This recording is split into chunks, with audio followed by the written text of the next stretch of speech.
నమస్తే, welcome to V3 news. లక్ష్యం సమాజహితం. నేను పర్వీన్. ముందుగా ముఖ్యాంశాలు. ఏపీలో వ్యాక్సినేషన్ కు అన్ని ఏర్పాట్లు పూర్తి. వైద్య శాఖ కమిషనర్ కాటంనేని భాస్కర్ వెల్లడి.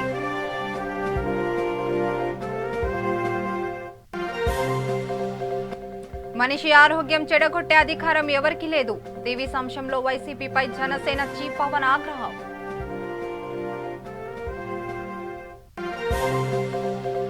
స్థానిక ఎన్నికలకు ఆన్లైన్లో నామినేషన్లు తీసుకోవాలి. ఎన్నికల కమిషనర్కు విజ్ఞప్తి చేసిన టీడీపీ.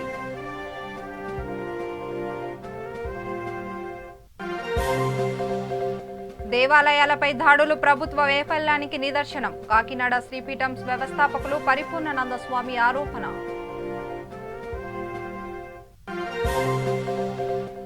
తణుకులో ఇళ్ల పట్టాల పంపిణీ తీవ్ర విషాదం. ట్రైన్పై కొబ్బరి చెట్టు కూలి 2 మృతి.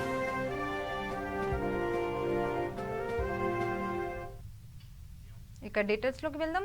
వ్యాక్సినేషన్ కు రాష్ట్ర ప్రభుత్వ యంత్రాంగం పూర్తి సిద్ధమైందని వైద్య ఆరోగ్య కుటుంబ సంక్షేమ శాఖ కమిషనర్ కాటంనేని భాస్కర్ పేర్కొన్నారు. రాష్ట్రంలోని ప్రతి జిల్లాలోని 30 వ్యాక్సినేషన్లు కేంద్రాలు ఏర్పాటు చేసినట్టు చెప్పారు.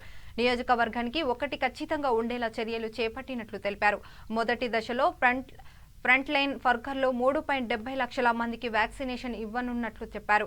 ప్రత్యేక వాహనాల్లో జిల్లా స్థాయిలో కలెక్టర్, మండల స్థాయిలో తహసీల్దార్లు, పట్టణాల్లో మున్సిపల్ అధికారులు పర్యవేక్షిస్తారని భాస్కర్ తెలిపారు. వ్యాక్సిన్ వేసిన తర్వాత ఎవరికైనా సమస్య వస్తే వారి కోసం బోధనాస్పృతుల్లో ప్రత్యేక వార్డులు ఏర్పాటు చేశామని, ఇక వ్యాక్సిన్ నిల్వ చేసే కేంద్రాల వద్ద 24 గంటలు విద్యుత్ సరఫరా ఉండేలా ఆదేశాలు ఇచ్చినట్లు భాస్కర్ తెలిపారు.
గ్రామ పంచాయతీ ఎన్నికలకు ఆన్లైన్లో కూడా నామినేషన్లు తీసుకోవాలని టీడీపీ డిమాండ్ చేసింది. బెదిరింపులు, దౌర్జన్యాలతో నామినేషన్లు వేయకుండా అడ్డుకునే వ్యవహారాలకు అడ్డుకట్ట వేసేందుకు ఈ విధానం తేవాలని ఎన్నికల కమిషన్కు విజ్ఞప్తి చేసింది. పంచాయతీ ఎన్నికల నేపథ్యంలో పార్టీ అధినేత చంద్రబాబు అన్ని నియోజకవర్గాల టీడీపీ నేతలతో వీడియో కాన్ఫరెన్స్ నిర్వహించారు. కేంద్ర బలగాల పర్యవేక్షణలో ఎన్నికలు నిర్వహించాలని, గ్రామ వాలంటీర్లకు ఎన్నికల భాగస్వామ్యం కల్పించొద్దని, గతంలో ఎన్నికల కమిషనర్ సిఫార్సు చేసిన అధికారులను ఎన్నికల విధుల నుంచి తప్పించాలని, ప్రభుత్వ భవనాలపై వైసీపీ రంగులు తొలగించాలని, గతంలో జరిగిన బలవంతులు ఏకగ్రీవాలను రద్దు చేసి అన్ని స్థానాలకు మళ్లీ కొత్తగా ఎన్నికల నోటిఫికేషన్ జారీ చేయాలని డిమాండ్ చేశారు.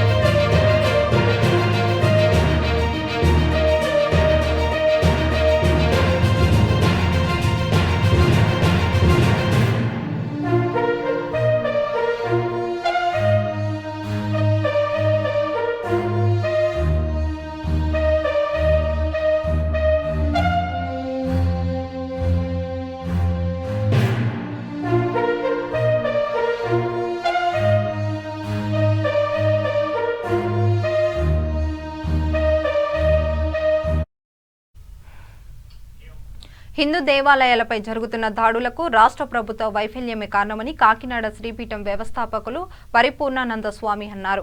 విశాఖ జిల్లా తుంగం గ్రామంలో శ్రీరాముని ఆలయాన్ని ఆయన సందర్శించి ప్రత్యేక పూజలు నిర్వహించారు.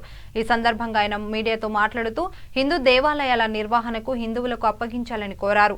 ఆదాయం ఉన్న దేవాలయాలను ప్రభుత్వం స్వాధీనం చేసుకోవడం దారుణమన్నారు. రాష్ట్రంలో ప్రభుత్వాలు గుళ్ళు కూల్చే కార్యక్రమంలో బిజీ అయ్యారని విమర్శించారు. రాష్ట్రంలో ఎన్నో సమస్యలు ఉన్నాయని ప్రభుత్వం వాటిపై దృష్టి పెట్టాలని పేర్కొన్నారు.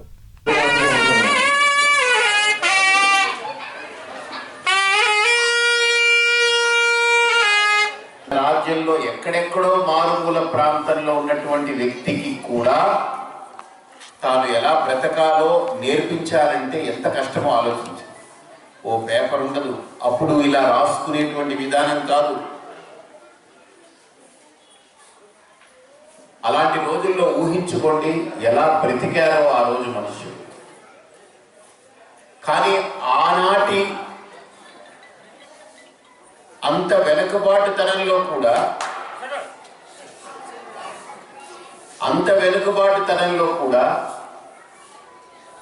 ప్రపంచం మొత్తంలో భారతదేశానికి ఆ రోజున్న సంస్కృతి, సభ్యత, అలాగనే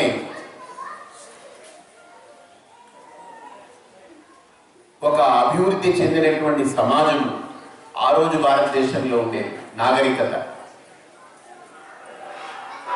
ఇవేమీ లేవు. ఆ రోజు ఈ మాధ్యమాలు లేవు, పేపర్లు లేవు, టీవీలు లేవు, ఫోన్లు లేవు, తర్వాత సోషల్ మీడియా లేదు,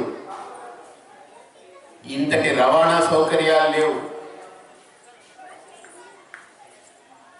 అయినా భారతదేశం ఒక అద్భుతమైన నాగరికతతో, ఒక గొప్ప సుసంపన్నమైన దేశంగా సంస్కృతితో, ఒక వైభవంతో నిలబడిందనంటే దానికి ఇద్దరే కారణం. ఆ రోజుల్లో గురువులు, ఆ రోజుల్లో రాజులు ఇద్దరు కూడా అత్యున్నతమైనటువంటి విలువలతో, ప్రమాణాలతో బ్రతికి, మనం ఇలా బ్రతికితే మన బ్రతుకు, మనం వేసే ప్రతి అడుగు 10 మందికి ఆచరణ అవుతుంది అని ఒక అంకిత భావంతో బ్రతికినటువంటి మహనీయులు ఆ సమాజానికి ఆదర్శ పురుషులుగా నిలబడ్డారు. రామాలయం లేని గ్రామం ఈ భారతదేశంలో లేదు, రాముడు లేని ఊరు ఈ భారతదేశంలో లేదు. అటువంటి రామాలయంలో పూర్వం కట్టిన రామాలయం శిథిలావస్థకు చేరడంతో గ్రామస్తులందరూ ఐకమత్యమై సుమారు ₹1,00,00,000ని 108 రోజుల్లో సమీకరించి ప్రతిష్ఠ దగ్గర నుంచి శంకుస్థాపన దగ్గర నుంచి ప్రతిష్ఠ వరకు 108 రోజుల్లో ఈ రామాలయం తయారవడం అనేది దైవం తాలూకా సంకల్పం. ఆ రకంగా గుడి కట్టి నాటి నుంచి ప్రతిష్ఠకి పిలిచాం. ప్రతిష్ఠకి వెళ్ళడం వల్ల స్వామీజీ 2013లో అమెరికా వెళ్ళడం వల్ల రాలేకపోయారు. ఆ రోజు నుంచి అనేక మార్లు మా విన్నపాన్ని ఆయన దృష్టిలో పెట్టడం జరిగింది.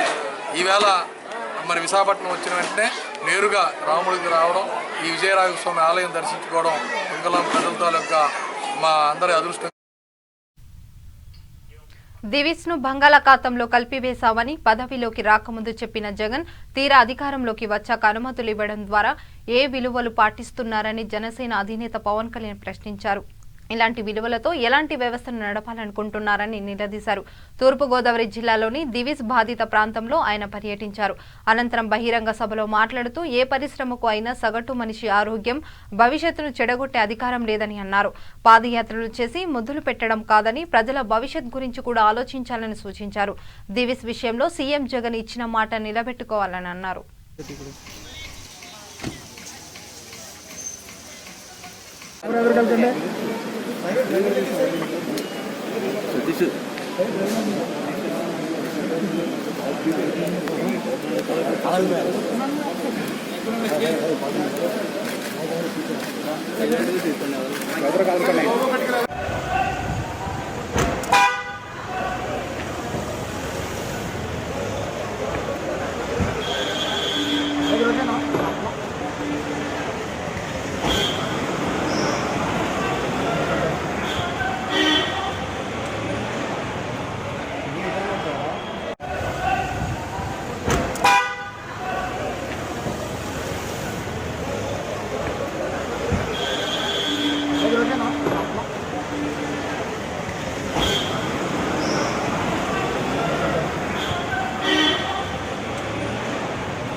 बाबू थोड़ा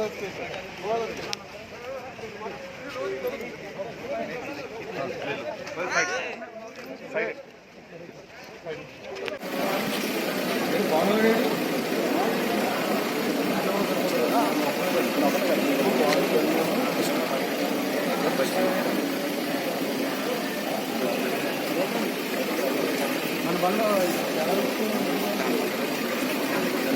సార్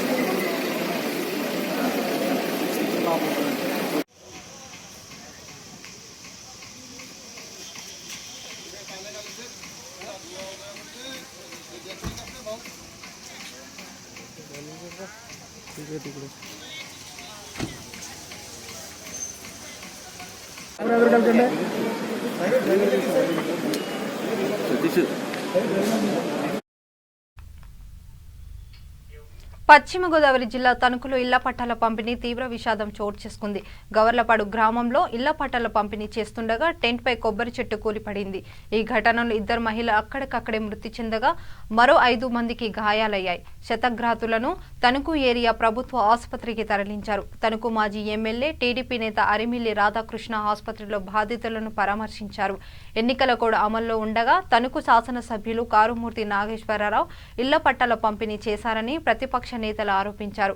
బాధిత కుటుంబాలను ఆదుకోవాలని డిమాండ్ చేశారు.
రాష్ట్ర ఎన్నికల కమిషనర్ ప్రతిపక్ష నేత చంద్రబాబు తొత్తుగా మారిపోవడం రాజ్యాంగ విరుద్ధమని వైఎస్ఆర్సీపీ అధికార ప్రతినిధి అంబాటి రాంబాబు ధ్వజమెత్తారు.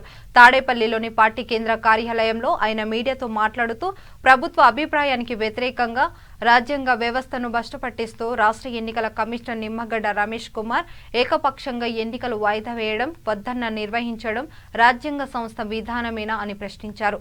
ప్రజలకు కరోనా వ్యాక్సిన్ అందించి 2 నెలల్లో ఎన్నికలు నిర్వహిస్తే నష్టమేంటో ఆయన చెప్పాలన్నారు. కోర్టుకు వెళ్లి ఎన్నికలు జరపాలనేటువంటి పట్టుదలతో ప్రయత్నం చేయటం మనం ఇంతకుముందు నేపథ్యంలో చూశాం. న్యాయస్థానాలు కూడా ప్రభుత్వాన్ని సంప్రదించవలసిందిగాను, ప్రభుత్వంలో ఉన్నటువంటి ఉన్నతాధికారులతో సంప్రదింపులు జరిపిన తర్వాత నిర్ణయాలు తీసుకోవాల్సింది అని చెప్పడం కూడా జరిగింది. దానిలో భాగంగానే చీఫ్ సెక్రటరీ గారు మరికొందరు సీనియర్ ఐఏఎస్ అధికారులు ఎలక్షన్ కమిషన్ కలవటం, రాష్ట్రంలో ఉన్న పరిస్థితుల్ని చాలా స్పష్టంగా వివరించడం కూడా జరిగింది. ఇవాళ రాష్ట్రంలో ఉన్న పరిస్థితులు ఏమిటాయంటే అందరికీ తెలిసిందే, మనం పత్రికల్లో కూడా చూస్తున్నాం. కోవిడ్ తగ్గినట్టుగా కనిపిస్తున్న 2వ దశ వచ్చేటటువంటి అవకాశాలు కనిపిస్తున్నాయి. కొన్ని దేశాల్లో అయితే మళ్ళా లాక్డౌన్లు వచ్చాయి. విపరీతంగా జనం కోవిడ్ సోకి మరణిస్తున్నారు. ఒకవైపున మనకు కూడా అదే ప్రమాదం ఉన్నది అనేది ఒక భయాందోళనతో భారతదేశం భయాందోళనకు గురవుతున్నటువంటి సందర్భం. దీనితో పాటుగా వ్యాక్సిన్ ఒకదాన్ని వచ్చేసిందని, ఆ వ్యాక్సిన్ని మనకు ఇవ్వాలనేటువంటి ప్రయత్నంతో ప్రభుత్వాలు పనిచేస్తున్నాయి. ఈ పరిస్థితుల్లో ఎన్నికల నిర్వహణ సాధ్యం కాదు. వ్యాక్సిన్ అయిపోయిన తర్వాత ట్రయల్ రన్ జరుగుతూ ఉంది. వ్యాక్సిన్ కూడా ఇచ్చిన తర్వాత ఖచ్చితంగా ఎన్నికలకు వెళ్ళవచ్చును అనేటువంటి భావనతో రాష్ట్ర ప్రభుత్వం యంత్రాంగం ఉన్నది. ఇదే విషయాన్ని ఎలక్షన్ కమిషన్కి చెప్పడం, 11వ తారీఖున ప్రధానమంత్రి గారితో మాట్లాడే అవకాశం ఉంది కాబట్టి, వారు ప్రకటించే అవకాశం ఉంది కాబట్టి 11వ తారీఖు అయిన తర్వాత 13వ తారీఖున మళ్ళా దీని మీద చర్చిద్దాము అని చెప్పేసి అసంపూర్తిగా చర్చలు చెప్పి విషయాన్ని ఎక్స్ప్లెయిన్ చేసి బయటకు వచ్చేశారు. వచ్చేస్తే సడన్గా రమేష్ కుమార్ గారు ఈ ప్రకటన చేయటం కొంత ఆశ్చర్యం సంగతి అలా అట్టుపెట్టి పెద్ద వివాదాస్పదమైనటువంటి నిర్ణయం. ఎందుకు వివాదాస్పదం అంటున్నానంటే, ఎన్నికలు జరపాలి, తప్పదు. పంచాయతీ ఎన్నికలు కానీ, లేదా జడ్పీటీసీ ఎన్నికలు కానీ, ఎంపీటీసీ ఎన్నికలు కానీ తప్పనిసరిగా జరిపి తీరవలసిందే. అయితే రాష్ట్రంలోనూ దేశంలోనూ ఒక ప్రత్యేకమైన పరిస్థితులు ఉన్నటువంటి ఈ నేపథ్యంలో రాష్ట్ర ప్రభుత్వం తన సంసిద్ధతను వ్యక్తం చేయనటువంటి పరిస్థితుల్లో రీజనబుల్ కాజులు ఎక్స్ప్లెయిన్ చేసిన తర్వాత కూడా పట్టుదలగా, మొండిగా ఒక వ్యవస్థ వ్యవహరించడం అనేది ప్రజాస్వామ్యంలో చాలా అన్యాయమైనటువంటి పోకడగా నేను భావిస్తూ ఉన్నాను. వైఎస్ఆర్ కాంగ్రెస్ పార్టీ కూడా భావిస్తూ ఉన్నది. ఈ నేపథ్యం ఏమిటాయంటే, వెనకాల ఉన్న నేపథ్యం ఏమిటాయంటే, ఇంతకుముందు జడ్పీటీసీ ఎన్నికలు, ఎంపీటీసీ ఎన్నికలు కూడా నోటిఫికేషన్ ఇచ్చి తర్వాత నామినేషన్లు వేసిన తర్వాత ఇదే రమేష్ కుమార్ గారు అర్ధంతరంగా ఆపేశారు. ఇక్కడ ప్రధానంగా గమనించవలసినటువంటి అంశం ఏమిటంటే, ఆ రోజున కూడా ప్రభుత్వంతో ఏ విధమైనటువంటి సంప్రదింపు చేయకోకుండా హఠాత్తుగా తెల్లారిపాటి 11 గంటలకి టీవీలోకి వచ్చేసి పోస్ట్ పోన్ చేసేసాము ఎన్నికలు ఇండిఫినిట్గా. కారణం కోవిడ్ ఉన్నది అని ఆ రోజున చెప్పారు. ఆ రోజున కేవలం 30 కేసులు కూడా లేనటువంటి పరిస్థితుల్లో అర్ధంతరంగా ఎన్నికల్ని వాయిదా వేశారు. ఇంతవరకు ఆ ఎన్నికల యొక్క అతిగతి లేనటువంటి పరిస్థితి మనం చూస్తున్నాం. కోర్టులకు వెళ్ళడం కూడా జరిగింది. ఆ రోజున ప్రభుత్వంతో సంప్రదించుకోకుండాను ఎన్నికలు వాయిదా వేశారు. ఇవాళ ప్రభుత్వంతో సంప్రదించి ప్రభుత్వం సన్నిద్ధంగా లేదు అన్న తర్వాత కూడా ఎన్నికల షెడ్యూల్ ఇచ్చేటటువంటి పరిస్థితి ఇవాళ రమేష్ కుమార్ గారు చేస్తారు. కోర్టుకు వెళ్ళి ఎన్నికలు జరపాలనేటువంటి పట్టుదలతో ప్రయత్నం చేయటం మనం ఇంతకుముందు నేపథ్యంలో చూసాం. అభివృద్ధి పనుల పేరిట దేవాలయాలు కూల్చేస్తే ఊరుకోమని టీడీపీ మాజీ ఎమ్మెల్యే కందికుంట వెంకట్ ప్రసాద్ అన్నారు. అనంతపురం పట్టణంలోని ఆయన స్వగృహంలో మీడియా సమావేశం ఏర్పాటు చేశారు. పట్టణంలోని రోడ్డు నిర్మాణాలకు ధర ప్రకటించకుండా భూసేకరణ చేపడితే రోడ్డెక్కి ఉద్యమాలు చేశామని హెచ్చరించారు. వివిధ రకాల అంశాలపై సమాచార హక్కు చట్టం ద్వారా కోరితే మున్సిపల్ అధికారులకు చీమ కుట్టినట్టు లేదని విమర్శించారు. సంబంధిత అధికారులపైన చర్యలు తీసుకోవాలని ఉన్నతాధికారులకు ఫిర్యాదు చేస్తామని తెలిపారు. భూసేకరణ చట్ట ప్రకారం నష్టపరిహారం ప్రకటించాలని, లబ్ధిదారులకు టీడీపీ అండగా ఉంటుందని భరోసానిచ్చారు.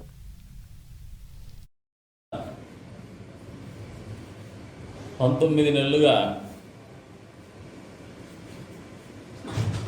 వైఎస్ఆర్ ప్రభుత్వం అధికారంలోకి వచ్చిన రోజు నుంచి కూడా మన నియోజకవర్గంలో అయితే వస్తానే డిసెంబర్లోనే పనులు మొదలు పెడతాం, టెండర్లు కూడా ఆలోచన చేయమని వాళ్ళు ఇంతవరకు అది మొదలు పెట్టారో లేదో ఒకసారి ఆలోచన చేసుకోవాలి. సరే, టెండర్ అయింది. ప్రజాధనం మామూలుగా రివర్స్ టెండర్లు మేము ఆదా చేస్తాం అనేవాళ్ళు ఒక టెండర్లోనేమో ఎక్సెస్ వర్క్ చేసుకుంటే రెండో టెండర్లో 36.85 కోట్ల ప్రజాధనము మిగిలిపోయే రకంగా ఒకటే కాంట్రాక్ట్ కదిరి నియోజకవర్గంలోనే 2 వర్కులకి ఒక వర్కులో 36.8 కోట్లు 85 కోట్లు మిగిలిపోయే విధంగా టెండర్ వేయాల్సిన పరిస్థితి వచ్చిందంటే అది తెలుగుదేశం పార్టీ ఘనత అని చెప్పేసి చెప్తాను. మీ రివర్స్ టెండరింగ్ కాదు, ఆ రివర్స్ టెండరింగ్ మాతోనే మొదలైంది. కొని ఆయన పని మొదలు పెడతాడని అదే కాంట్రాక్టరే కదిరిలో పాపం అభివృద్ధి అంటే కొత్త అర్థాలు మొదలు పెడతారు. కదిరిలో ఒక సాక్షి పత్రికని, సాక్షి టీవీ, వైఎస్ఆర్ పార్టీకి చెందినటువంటి నాయకులు. రహదారులు అనేది నాగరికత చిహ్నమే, దాంతో మేము ఏకీభవిస్తాం, ప్రపంచమంతా ఏకీభవిస్తుంది. రహదారులు మాత్రమే అభివృద్ధి కాదు సుమా. కనీసము రహదారులో దంపడి మన్నేయలేని పరిస్థితులు ఉన్నటువంటి ప్రభుత్వం ఇది. వీళ్ళు రహదారుల గురించి మాట్లాడతారు. రోడ్డు వేసేకి 4 లేన్ల రోడ్డు వేస్తాము, ఎక్కడి నుంచి కాళేశ్వర కూడల దగ్గర నుంచి కోనేరు వరకు అని చెప్తారు. దీనికి 1,00,000 సర్కస్ కంపెనీలో పనిచేసినట్టు 1,00,000 సర్కస్ ఫీట్లు చేస్తారు. కనీసము చట్టాన్ని కూడా తెలుసుకోకుండా ప్రవర్తించేటువంటి పరిస్థితి అధికారంలో ఉన్నటువంటి నాయకులతో పాటు వాళ్ళ కింద పనిచేస్తున్నటువంటి అధికార వర్గానికి కూడా అదే అలవాటుగా మారుతూ వస్తుందని చెప్పి సందర్భంగా తెలియజేస్తాను. ఈ మాట ఎందుకు అనాల్సి వస్తుందంటే, ఏమాత్రము హేతుబద్ధత లేకుండా ఒక టెండర్ బిల్ చేసి దానికి కూడా నిధులు లేకపోతే 14గా ఆర్థిక ప్రణాళికా సంఘం నుంచి వచ్చినటువంటి నిధుల్ని అడ్జస్ట్మెంట్ కింద పెట్టుకొని దాన్ని కేటాయించకూడని పరిస్థితుల్లో కూడా కేటాయిస్తూ దాని మీద ప్రభుత్వం ఊరు మందే తోసే అన్నట్టు విధంగా ప్రభుత్వం మందే కదా ఏమైనా చేయొచ్చనే విధంగా టెండర్ ముందుగానే పిలిచేసి ప్రజల్లో వ్యతిరేకత వస్తే ఎవరైతే ఆస్తులు కోల్పోతున్నటువంటి వాళ్ళలో కోపం వస్తే రాజకీయ పార్టీలు ఆ ప్రజలతో పాటు మమేకమై వాళ్ళ తరఫున పోరాడితే భయపడినటువంటి అధికార వర్గాలు మేమేమైనా చేస్తామని మాట్లాడితే కోర్టుకి ఎక్కినటువంటి పరిస్థితి. కోర్టు ఒక ఉత్తర్వులు జారీ చేసింది, డ్యూ ప్రాసెస్ చేసింది. టెండర్ పిలవక ముందు చేయాల్సినటువంటి కార్యక్రమాలు ఏదైతే ఉంటాయో కన్సిడరేషన్లోకి తీసుకోవాల్సినటువంటి అవసరం స్టేక్ హోల్డర్స్ని టెండర్ అయిపోయిన తర్వాత వాళ్ళని మీటింగులకు పిలవడం, ఆ మీటింగుల్లో కూడా వాళ్ళ ఇష్టానికి తగినట్టు నోటీసులు ఇవ్వడం. మీటింగ్ పిలిచింది, నోటీస్ ఒకటి పిలుస్తారు, అజెండా ఒకటి చెప్తారు. అక్కడికి పోయిన తర్వాత సబ్జెక్ట్ వేరే ఉంటుంది, అజెండా మారిపోతుంది. ప్రశ్నిస్తేనేమో నోరు తెరిచి మాట్లాడదు. తదుపరి కార్యక్రమంలో మొన్నటికి మొన్న ఒక 3 సార్లు ఎప్పటికప్పుడు సర్వేలు కొత్త సర్వేలు చేస్తూ ఉంటారు. సర్వేలు చేసేకి ఎవరు వ్యతిరేకం కాదు, రోడ్లు వచ్చేకి ఎవరు వ్యతిరేకం కాదు. ఇక్కడ వ్యతిరేకతల్లా మీరు చట్టాన్ని అనుసరించి పనిచేయడం లేదు.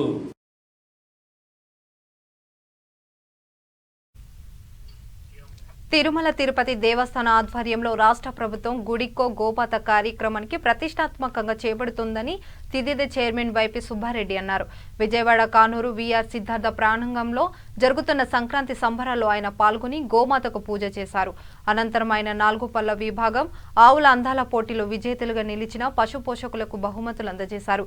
KDCC bank chairman Yarlagadda Venkatrao తిదిదేకి ఒక ఆవును దానంగా అందించారు. పోటీలను Penamaluru MLA Koluru Parthasarathi, Mylavaram MLA Vasanthakrishna Prasad, K Abbaiah Chowdary, Boppana Bhavakumar తదితరులు తిలకరించారు. ఏర్పాటు చేసిన సంక్రాంతి రైతు సంబరాలకి ఓం నమో వెంకటేశాయ. ఈరోజు కృష్ణా జిల్లా డిస్ట్రిక్ట్ కోఆపరేటివ్ బ్యాంక్కి ప్రెసిడెంట్ వెంకట్రావు గారి ఆధ్వర్యంలో విజయవాడలో జరుగుతున్న ఒంగోలు జాతి ఆవులు ఎడ్ల ప్రదర్శన పందాల కార్యక్రమంకి రావటం జరిగింది. ఇక్కడ ఇంకో ముఖ్య విశేషం, ఇక్కడికి వచ్చిన సందర్భంగా ఇటీవలే తిరుమల తిరుపతి దేవస్థానం తరపున దేశవ్యాప్తంగా ప్రారంభించిన గుడికో గోమాత కార్యక్రమంలో భాగంగా వెంకట్రావు గారు టీటీడీకి ఒక ఆవుని దానంగా ఇవ్వటం జరిగింది. ఈ ఆవును మేము మళ్ళా ఈ కృష్ణా జిల్లాలో ఎక్కడైతే మేము గుడికో గోమాత కింద ఇస్తున్నామో ఆవులు వాళ్ళకి అందజేసే కార్యక్రమం చేస్తాం.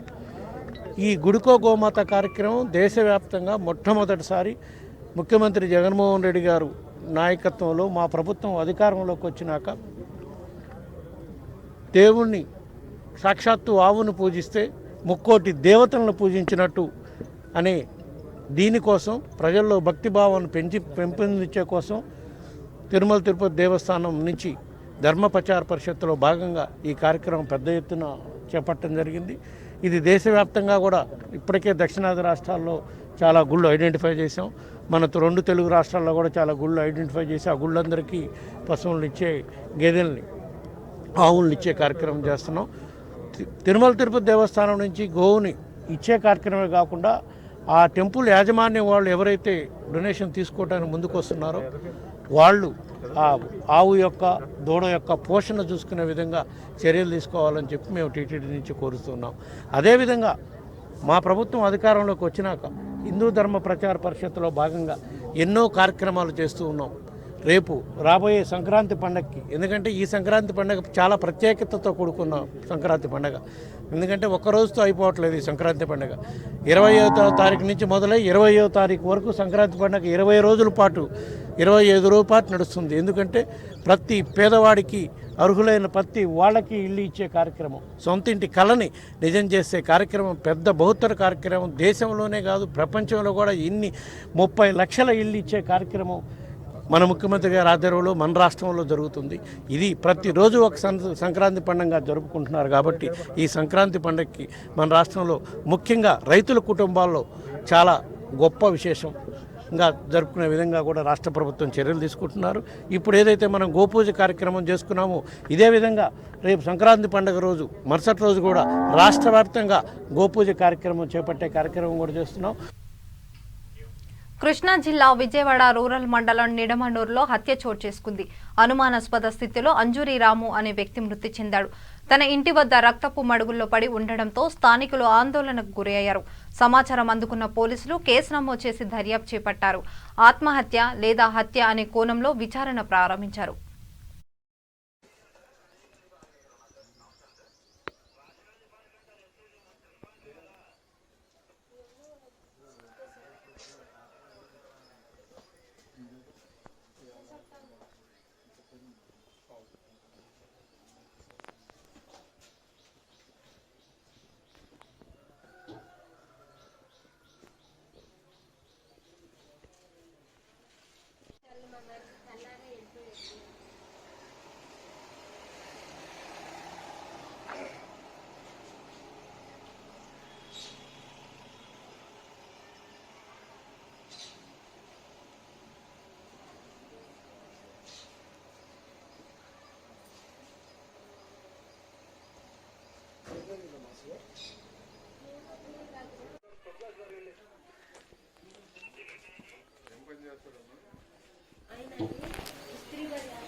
ఇప్పుడు బులెటిన్ ముగించే ముందు మరోసారి హెడ్లైన్ చూద్దాం. ఏపీలో వ్యాక్సినేషన్ కు అన్ని ఏర్పాట్లు పూర్తి. వైద్య శాఖ కమిషనర్ కాటంనేని భాస్కర్ వెల్లడి.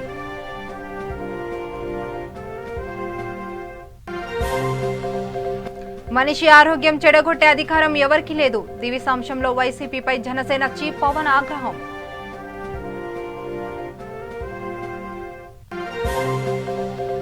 స్థానిక ఎన్నికలకు ఆన్లైన్లో నామినేషన్లు తీసుకోవాలి. ఎన్నికల కమిషనర్కు విజ్ఞప్తి చేసిన టీడీపీ.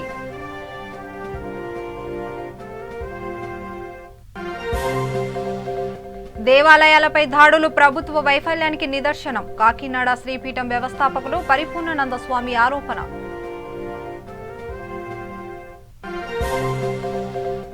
తణుకులో ఇళ్ల పట్టాల పంపిణీలో తీవ్ర విషాదం. టెంట్పై కొబ్బరి చెట్టు కూలి 2 మృతి.